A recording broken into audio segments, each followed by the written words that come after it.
me started here with this next topic of what is merit, helping you guys to understand this.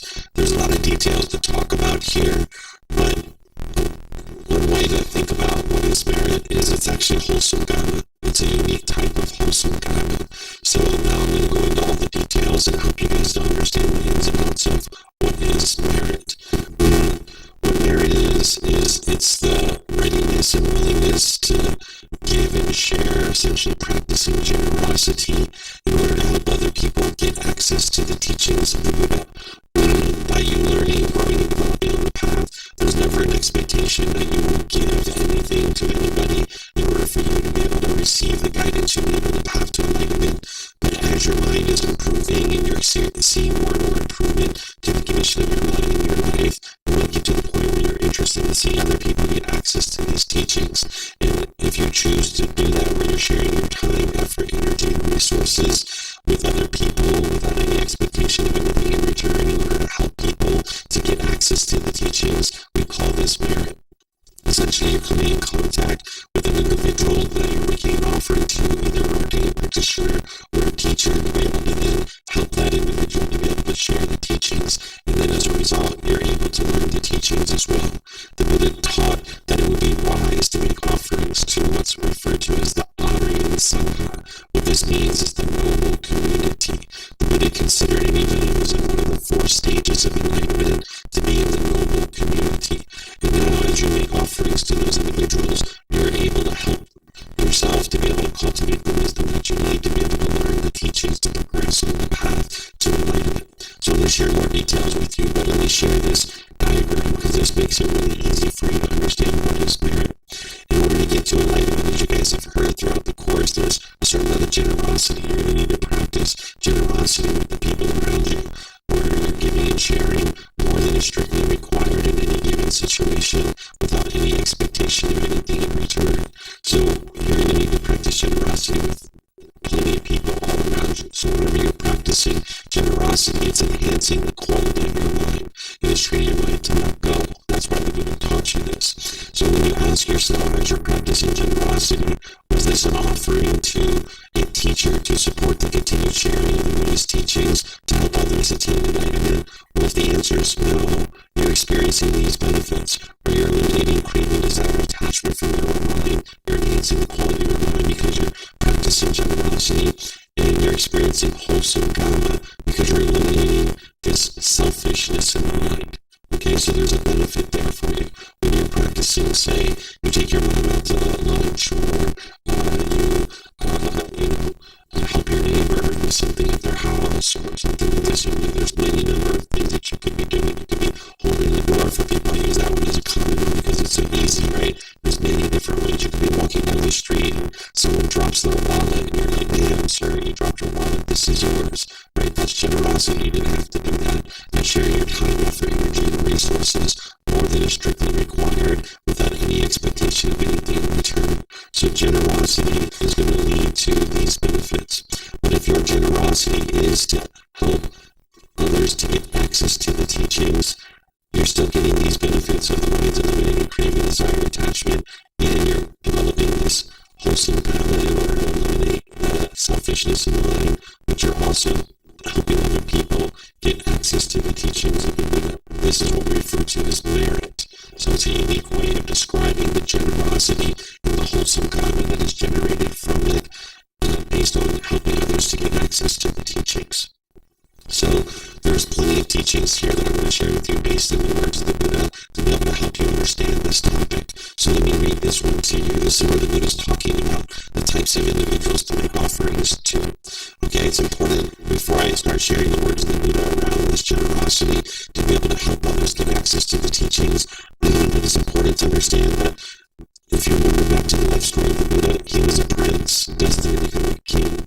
He was very rich, he was very wealthy, right? He left all of that and went into a life of homelessness, and then he started to share teachings to help people be able to get to enlightenment. And part of what it took for him to get to enlightenment was practicing generosity. He practiced an extensive amount of generosity, so he knew that because that's what he had to do in order to get to enlightenment, it was going to be the same thing for other people too. So it's important to make sure you don't take this particular topic as if the Buddha was trying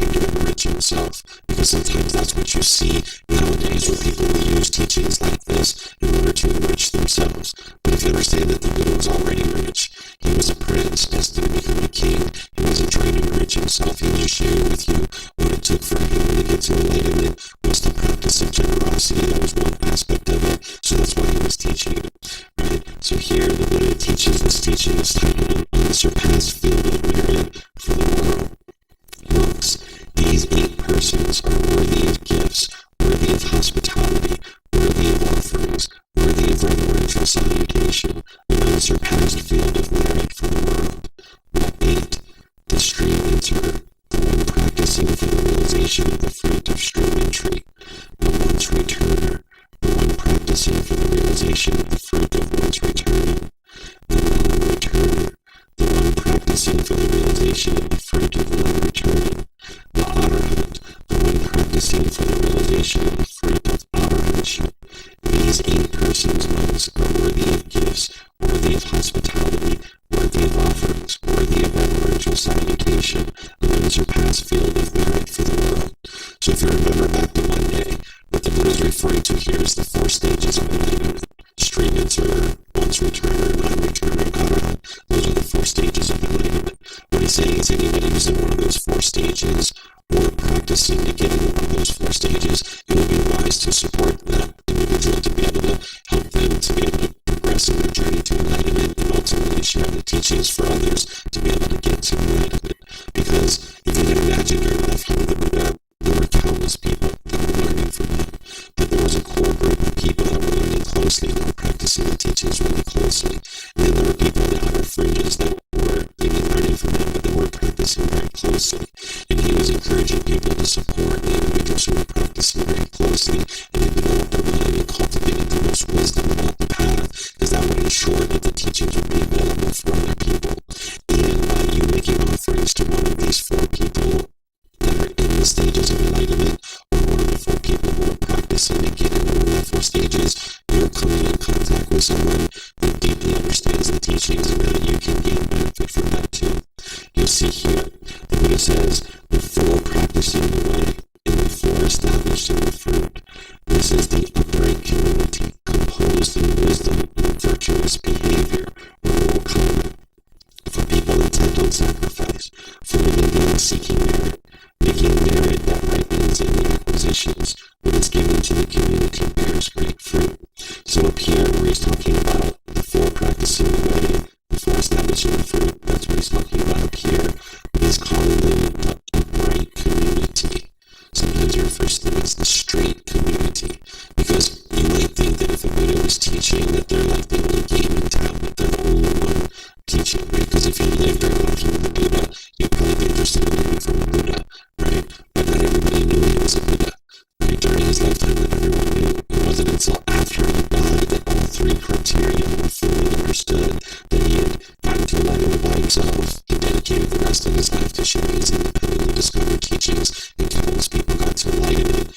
And then he preserved his teachings in such a way that after his death, then more and more people, countless people got to enlightenment. So there were some people, of course, that during his life, they knew that he was a Buddha, but not everybody did. So there were other teachers who were teaching and claiming that it was their teachings that led to enlightenment. So the Buddha knew it was his teaching. So that's why he referred to it, this community, as the straight community or the upright community, because he knew that they were the ones that were practicing the wise teachings that are going to lead to enlightenment. So he refers to them as the upright community, composed in wisdom and virtuous behavior. And he knew that they were practicing the way to get to enlightenment.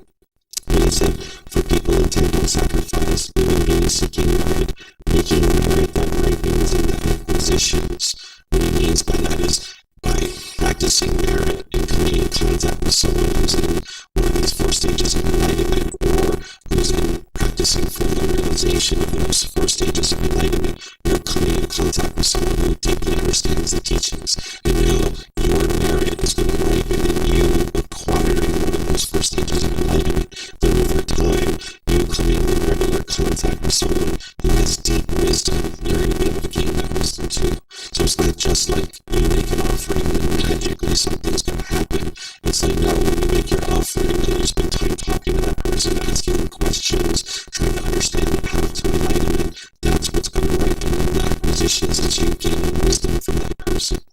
Then he says, what is given to the community bears great fruit. What he means by this is that anytime somebody is accepting offerings from the public, they should be using some of that for themselves in order to be able to sustain their life, but then you should see things coming back to the community.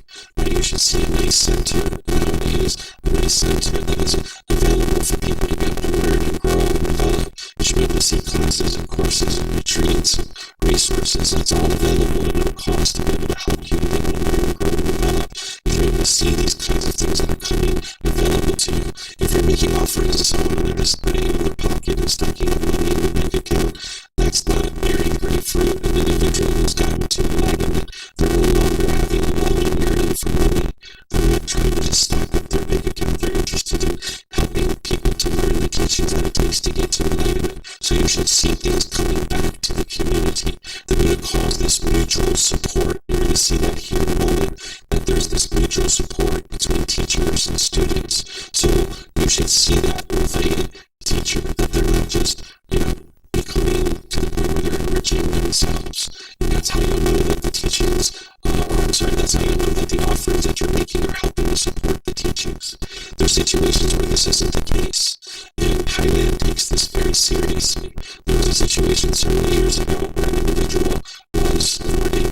arrest this person. And the person had left and ran away to the USA because they found out that this was happening. And then the Thai police put out an Interpol warrant to arrest this person. And they had the U.S. police arrest them over in California. And then they extradited them back to Thailand. And they went through the court system. They were found guilty of fraud. And they were sentenced to 20 years in prison.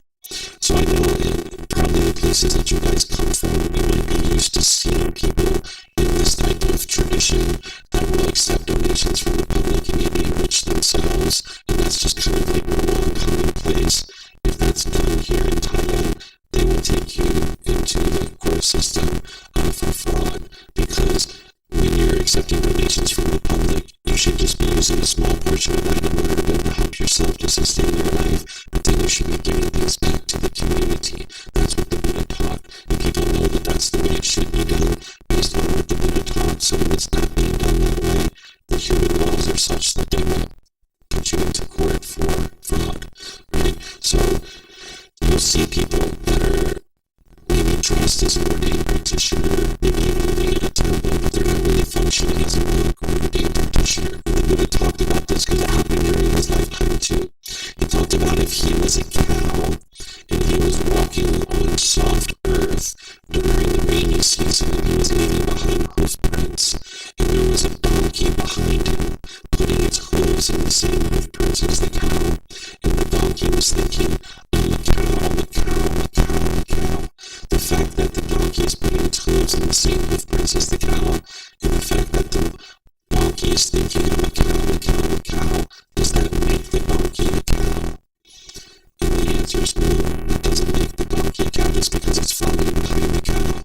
So the Buddha used this to basically say, just because someone has an orange robe and they shave their hair doesn't mean that they're making wise decisions and that they're a monk and that they're doing wholesome things. Just because someone's wearing white clothes and shaves their head doesn't mean that they're a wholesome person and making wise decisions in terms of the way they conduct themselves. So everything that Buddha taught is based in discernment, wise decision making.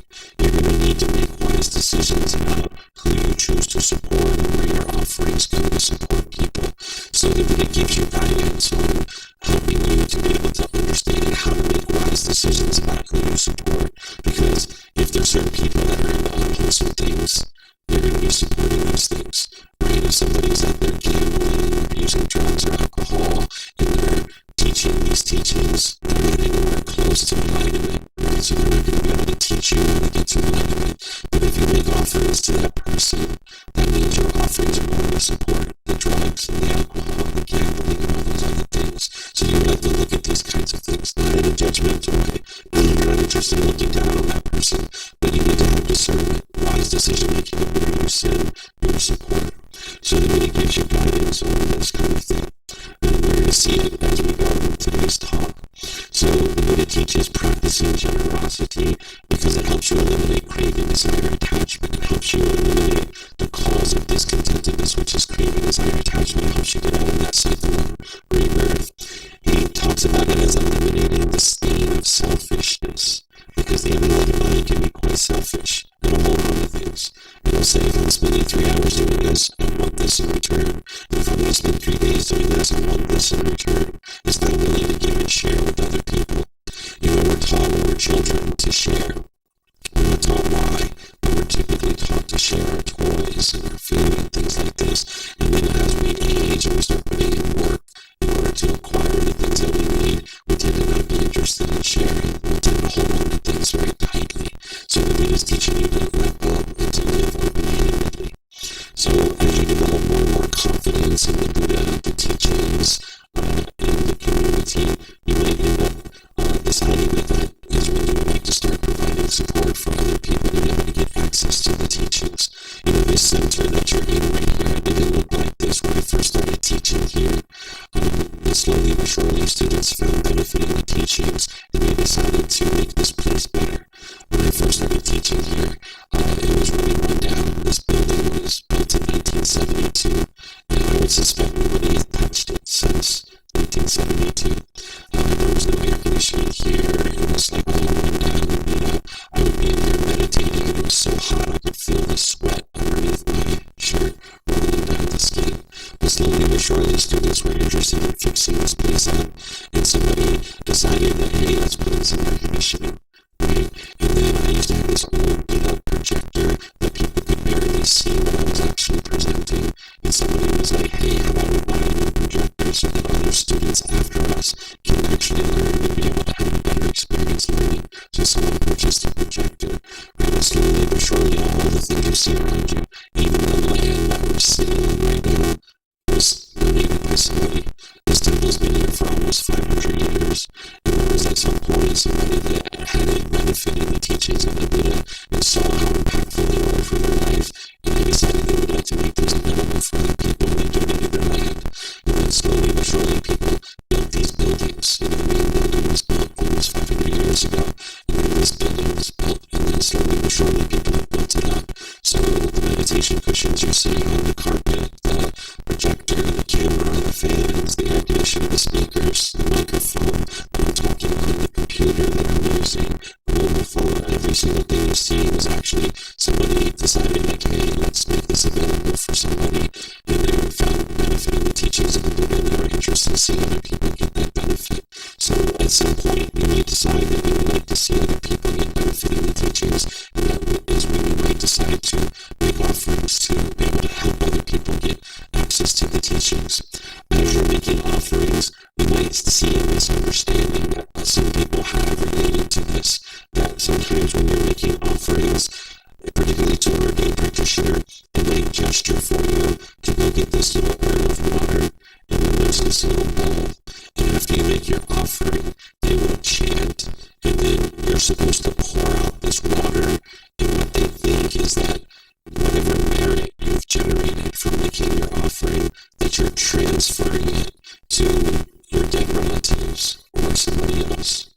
Well, this is a really nice thought. It's not possible to transfer your merit to somebody else. Remember, the benefit of merit is it's enhancing the quality of your mind, and you're coming in contact with somebody that you can actually learn the teachings and be able to grow and develop your own practice. You can't transfer that to somebody else. It's not possible.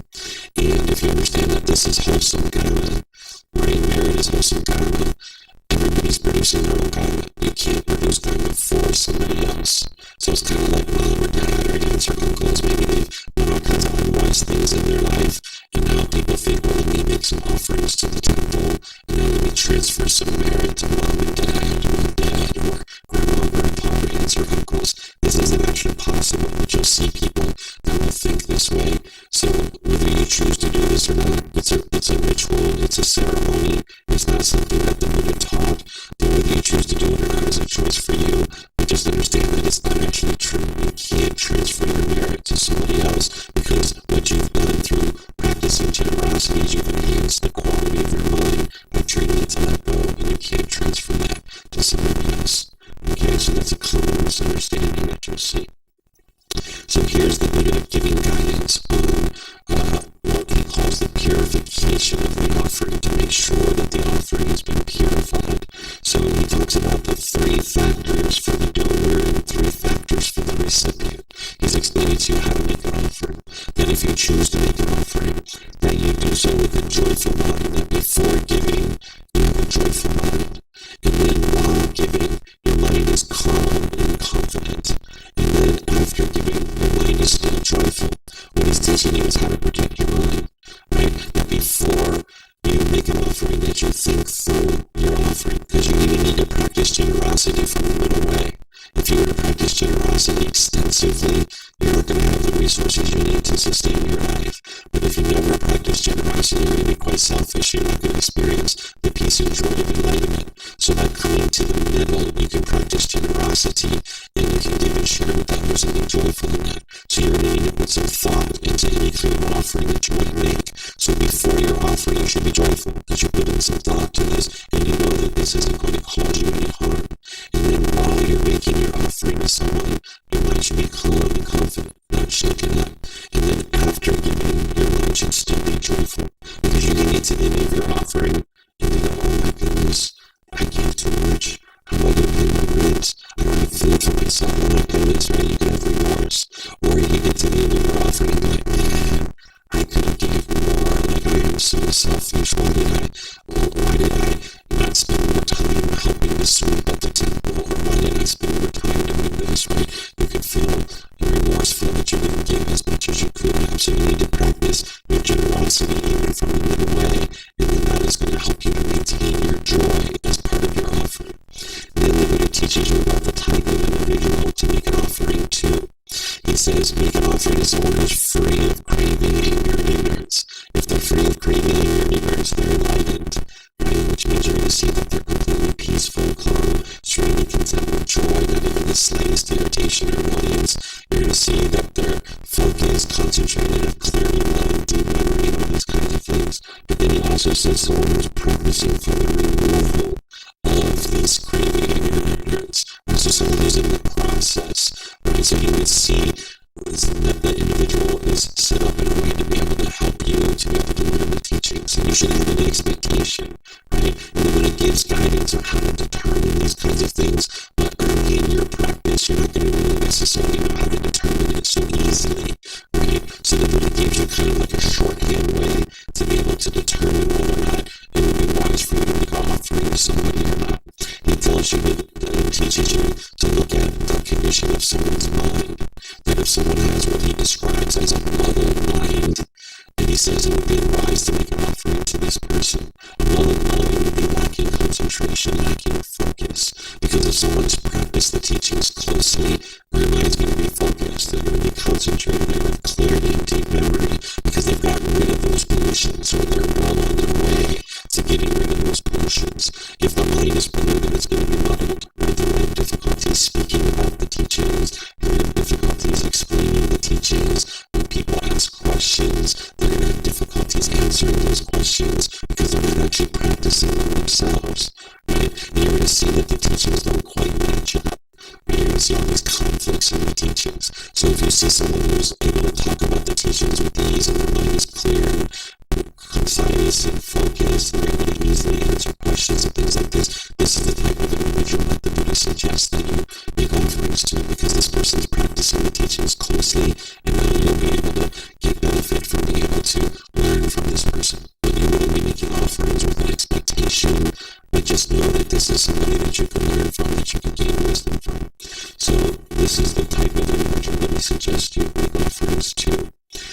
At one point during the life of the Buddha, he was asked about his teachings, and the student was saying how detailed they are, and how there's just essentially a plethora of teachings to be able to learn. And he asked the Buddha to boil it down into something very simple. He was like, what can I just do like on a daily basis, essentially, just to practice to be able to make my way to enlightenment? Essentially, like, sure, there's the Eightfold Path, sure, there's all this other training, but what can I be doing on a day-by-day basis to be able to ensure that I'm making my way to enlightenment? And the Buddha gave him 3 things. He said, practicing generosity, improving your moral conduct, and practicing meditation.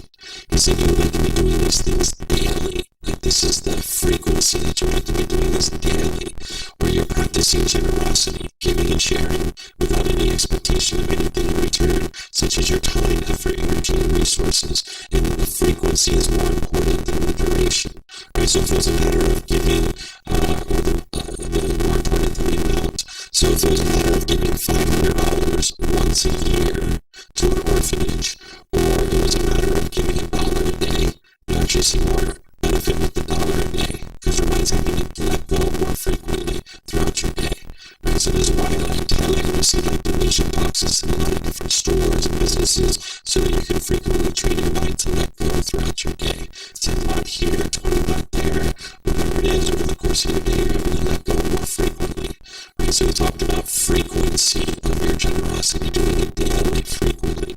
Then he talked about improving your moral conduct. As long as you're out in the world causing harm through your moral conduct, that harm is going to come back to you.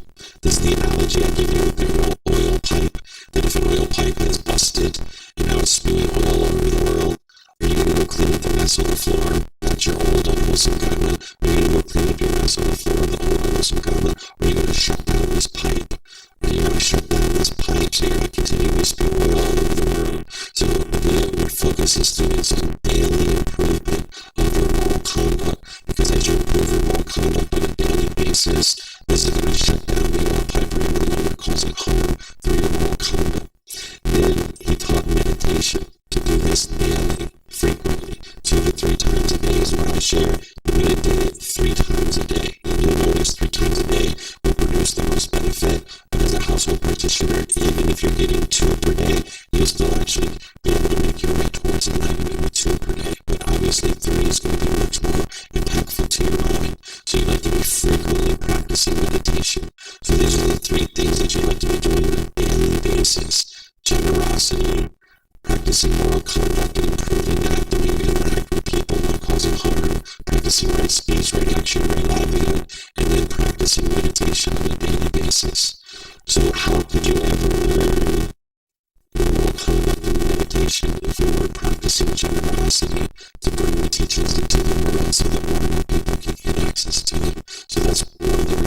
generosity is in there. Of course, it's enhancing the quality of your mind, but it's also helping you to get access to the wisdom that you need to practice the moral conduct in the meditation.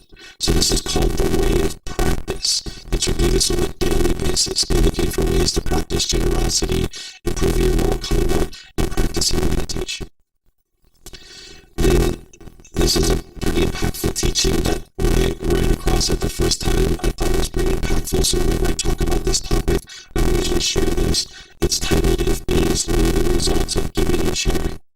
Monks, if beings knew, as I know, the results of giving and sharing, they would not eat without having given, nor would the state of selfishness obsess them and take root in their minds. Even if it were their last bite, their last mouthful, they would not eat without having shared it, if there was someone to share it with. But because beings do not know, as I know, the results of giving and sharing, they eat without having given, and the stain of selfishness obsesses them and takes root in their minds. So what's the benefit of giving and sharing that the Buddha knows that other people don't know? It's enlightenment. It's the peace and the joy. And if everybody understood that generosity is what leads to this peaceful, joyful mental state, and we understood that generosity is what helps you to get there, you would not eat without having shared it. If there was someone to share it with, because you'd be more than interested in practicing generosity. For example, if everybody could experience enlightenment just for a few minutes or like a few days, and you could see how peaceful and joyful the mind is, then let's just say your mind was no longer enlightened, even though this is impossible, but let's just say this was the case, there would be nothing that stands in your way of getting to that enlightened mental state, getting back to it. You could just taste it, right? Like the first time we tasted chocolate and ice cream, there was nothing that could stand in our way of getting back to that chocolate and ice cream because it was so good, right? And if we knew being nice to mom and dad is what needs to get in chocolate and ice cream, we would not hesitate to be nice to mom and dad and get that chocolate and ice cream. So it's the same thing as if you knew that giving and sharing leads to this peaceful and joyful mental state. You would not eat without having shared it if there was someone to share it with. But because beings do not know, as I know, the peace and joy of the enlightened mental state, they eat without having shared it, and the state of selfishness obsesses them. Right? That's what he's basically talking about. So here in Asia, it's very common to share your food. Right? Usually when we eat, all the food goes in the middle. Some people call this family style, right? Because if you live in a remote village in Thailand and you don't really have very many resources, maybe you're a family of 4, a family of 6, a family of 8, you might not have enough money and resources to have enough food so that at the end of this meal, everybody's full. But if you put the food in the middle and everybody takes 2 or 3 spoonfuls and they put it on their plate and then they eat, and then they take another 2 or 3 spoonfuls and they eat, take another 2 or 3 spoonfuls, and everybody's doing that around the table. At the end of this meal, we might not all be full, but we've all gotten a little bit of food, right? This is a way to share. So sharing food is very impactful and very helpful for the mind. It's interesting that the Buddha used that analogy here as food, because oftentimes in the unenlightened state we hoard our food. It's just like an animal. As I've shared with you, the unenlightened mind functions very much like an animal. An animal will hoard its food. It won't share, right? Because the animal doesn't have the consciousness to be able to do that. So it typically won't share. So the human mind is very similar in the unenlightened state as it hoards food. So what I suggest you do is, as you're choosing to eat and you're around people with food, is that you share food, right? If you go to the store and you get a bag of potato chips and you pop it open, send it around your friends. And if it comes back and there's only one potato chip, come in another bag, right? Or if you go to a restaurant, maybe you share your food with other people. This is really helpful for your mind that you don't cling to your food. Okay, so this is a teaching from the Buddha about giving and sharing. Here's a teaching from the Buddha. It's titled, Gifts of Teachings is Superior than Gifts of Material Things. Monks, there are these 2 kinds of gifts, a gift of material things and a gift of the teachings. Of these 2 kinds of gifts, this is supreme, a gift of the teachings. There are these 2 kinds of sharing, sharing of material things and sharing of the teachings. Of these 2 kinds of sharing, this is supreme, sharing of the teachings. are these two kinds of assistance: assistance with material things and assistance with the teachings. Of these two kinds of assistance, this is supreme: assistance with the teachings. So what he's saying is the best thing you could ever do is give someone the gift of the teachings, right? Right now, you may not be able to give people the gift of the teachings in terms of you being a teacher, for example, right? But you could support the teachings to be able to be given to someone else, or maybe you could support the teachings. Maybe you could give someone a book, or maybe you could send them a link to a video or a podcast. Those are things that you shouldn't try to push on people or try to convince people, because there's no part of this path to enlightenment that is about going out in the world and convincing other people to do things. But giving people a gift of the teachings pales in comparison to material things. So you could give your parents, say, a car, a house, and all this money. That's all impermanent. It's going to all fade away. But giving people the ability to have the wisdom that it takes to get to enlightenment, that is the best gift that you could ever give to anybody. So for example, if there was button A and you could press this button and your family would be better off in household for the rest of their life, or you could press button B and everyone in your family would be peaceful and joyful for the rest of their life, which button would you press? A or B? B, right? Unfortunately, there's no button like that, right? But there is the ability for us to be able to support the teachings so that people can then get access to the teachings, and that's the best way for you to be able to help people get access to them. So here's the last one that I'll share with you, and I'll just open up the questions. This one is titled Mutual Support Between Monks, Brahmins, and Householders. First, let me make sure you understand what a Brahmin is. A Brahmin, during the lifetime of the Buddha, we might refer to this person as a human priest, that there was a strong caste system in place, that people would be born into a certain family, and if you were born into the Brahmin caste, you were considered to be a holy person. And about 15% of society was in the Brahmin caste. And it was thought that if you were born into this group of people, that you could perform rites, rituals, ceremonies, worship, and prayer for other people, for the benefit of other people, and those people would pay you money, and then they were going to go home and their life would get better, right? Well, the Buddha understood that this isn't true, and this isn't the way it works, and it actually bred corruption, because people would come today and they would say, hey, I'm having these difficulties, can you help me? So sure, that's $5 for that ceremony, okay, here you go, right? And then they go home a couple days, and they get better, and they come back, oh, I need some more help, that hasn't gotten better, oh, okay, that's going to be $10. Why? Well, because I said so. And you can't do anything about it because you were taught that you can't improve your life, that it was up to these Brahmin to improve your life for you. Right? So obviously this isn't true, and the Buddha knew that it was the natural law of karma.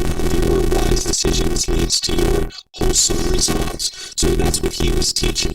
But these Brahmin would sometimes come to the Buddha in order to learn what the Buddha had to teach. So they were still doing their rites, rituals, ceremonies, and worship, but they were also learning a bit from the Buddha. So here, the Buddha says to the monks, Brahmins and householders are very helpful to you. They provide you with the requisites of robes, alms, food, lodgings, and medicines in time of sickness.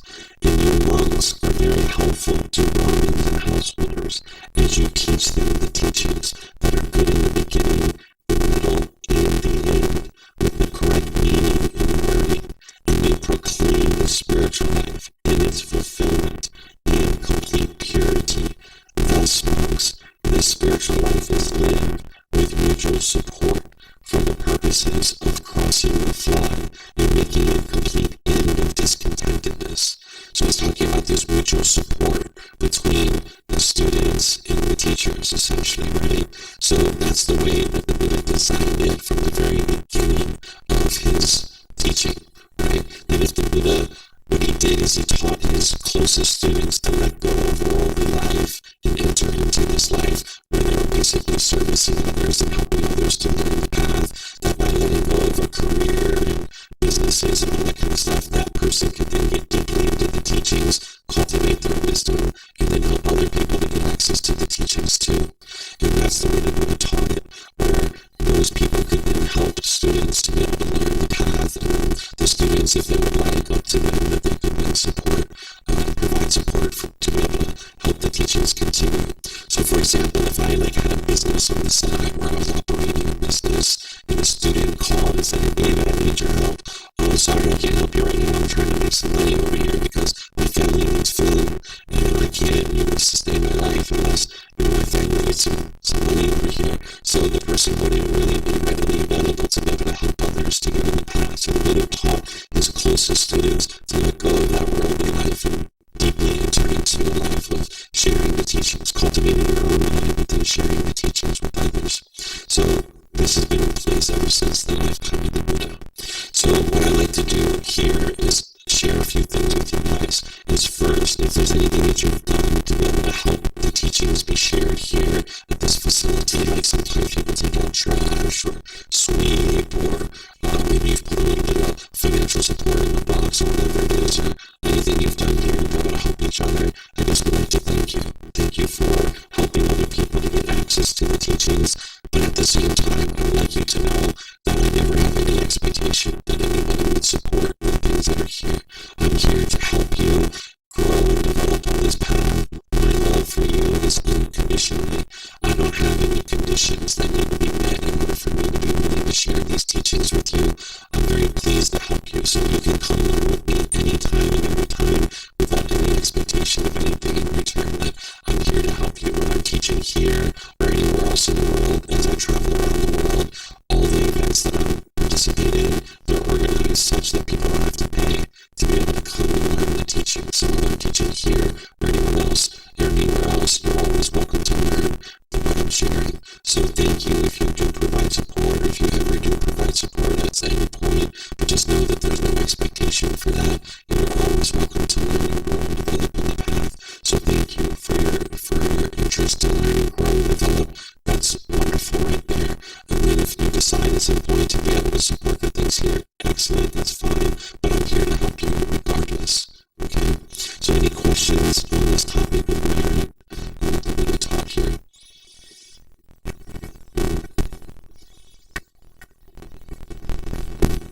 Yeah, so I have one question. So it's maybe not so much of the merit, but more of the giving, and can I still ask it? So historically, when I see a person who is homeless or like begging, I always give them some money. If one instance is that I know that this person will 99% go and buy some alcohol or some substance with it, and my reasoning is like, I'm not the moral police here, so therefore I just give you this money and I am not responsible. I'm not here to judge what you do with it.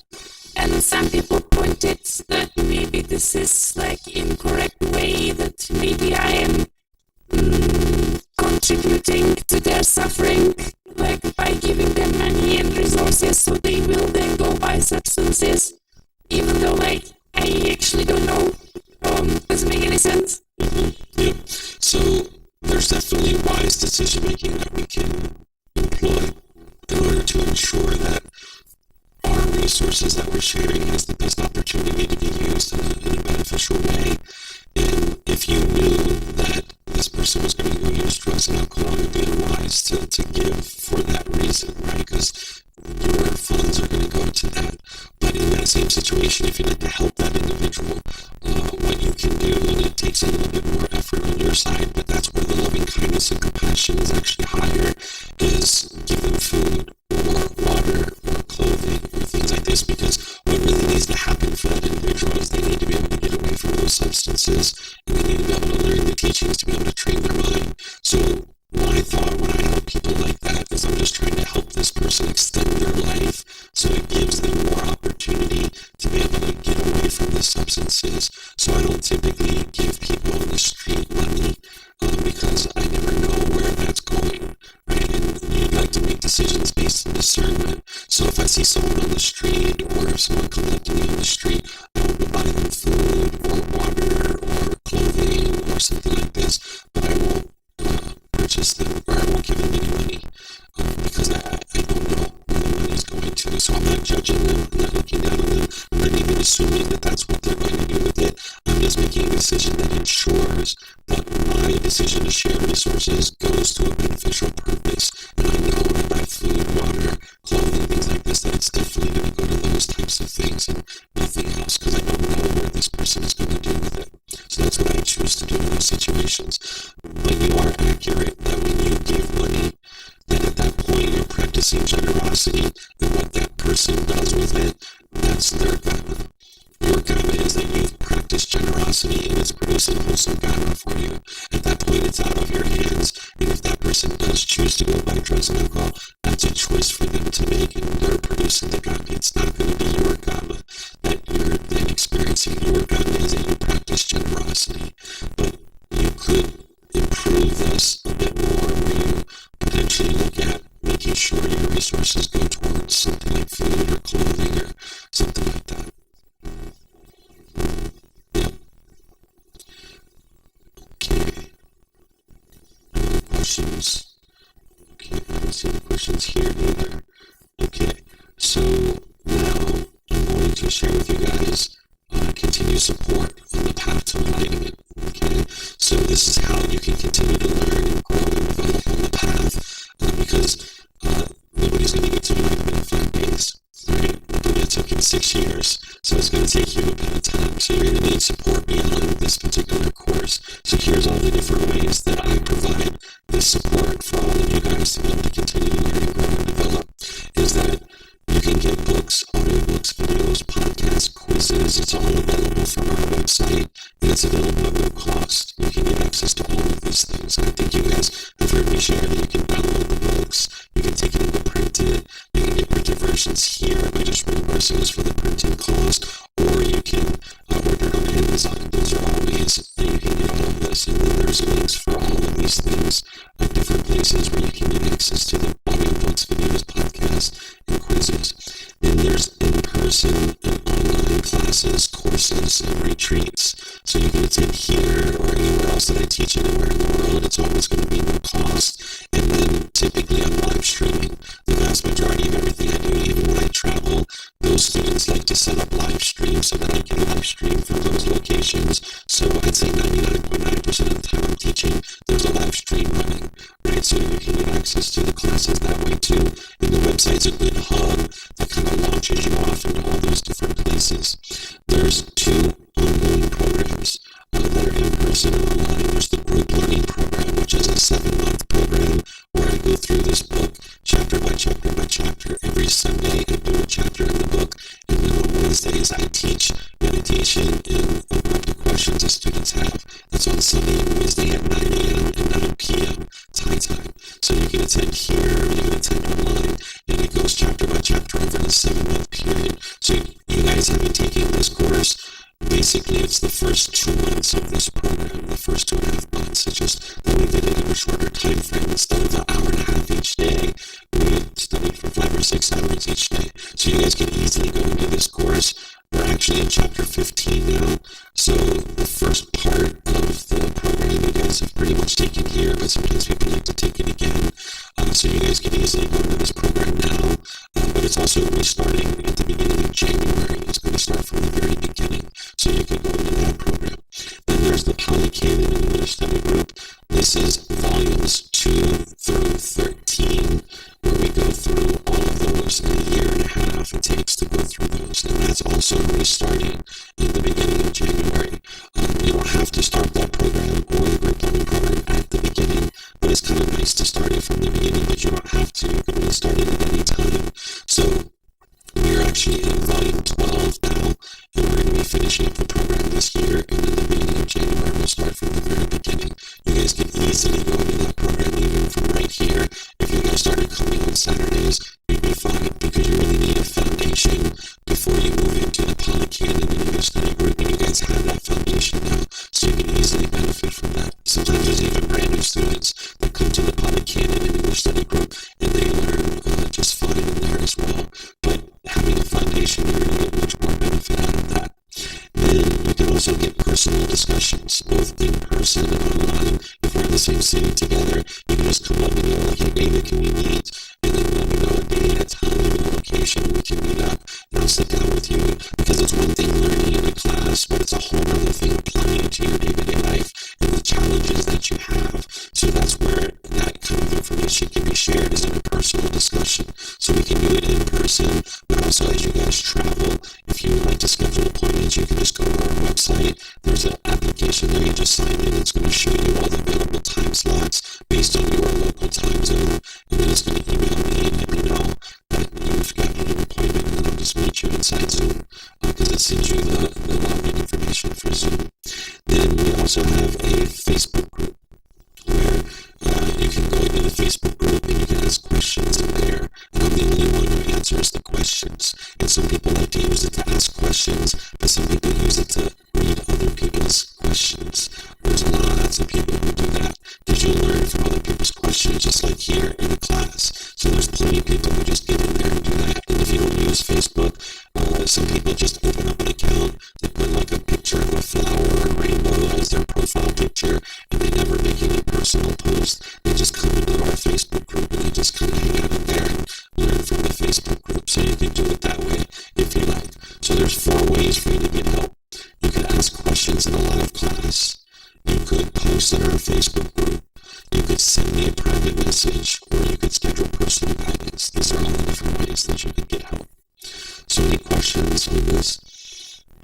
Any continued support?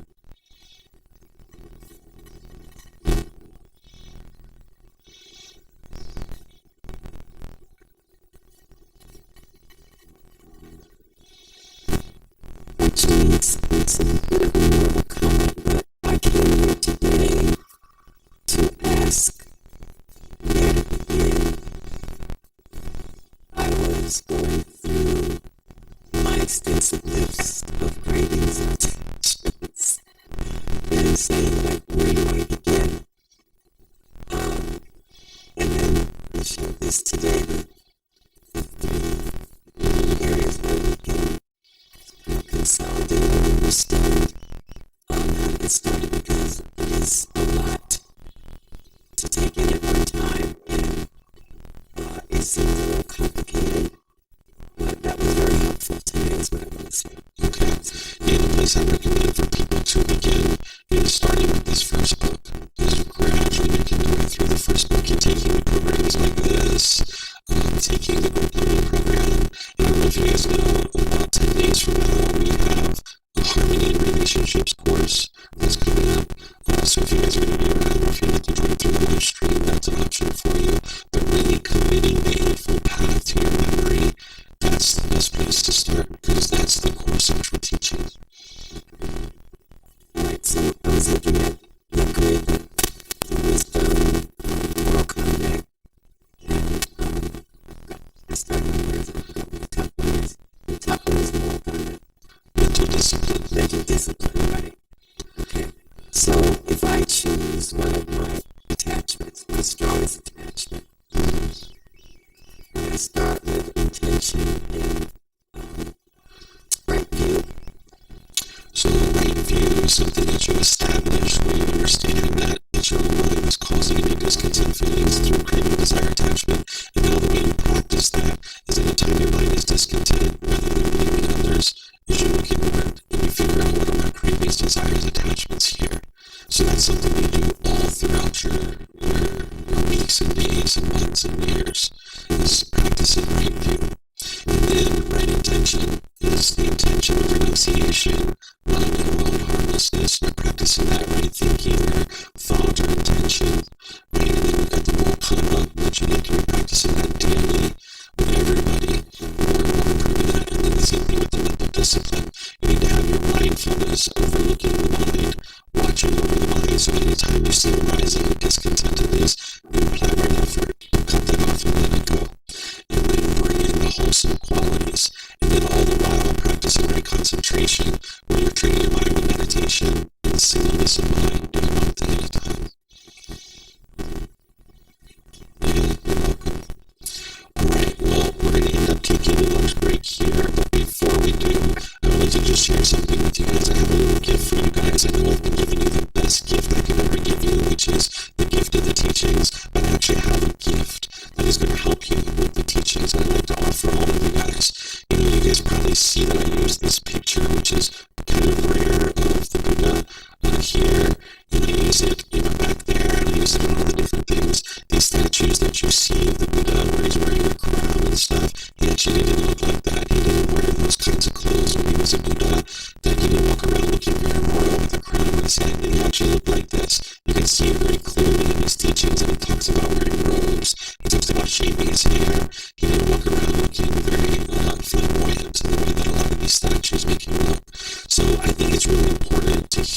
is a Buddha, and for you guys to know that a Buddha is a human just like you and me, and just like he got to enlightenment, you can get to enlightenment too. There's no reason why you can't.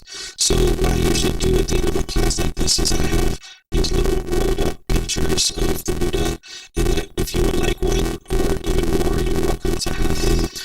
And you can maybe hang it up in your space, or if you're traveling, maybe you decide to give it away to somebody, practice some generosity. Maybe you give it to the hotel front desk or a housekeeper, somebody's been taking care of you, maybe you do that with it. But if you do hang it up, it's kind of nice because it's a nice reminder for you to meditate each day.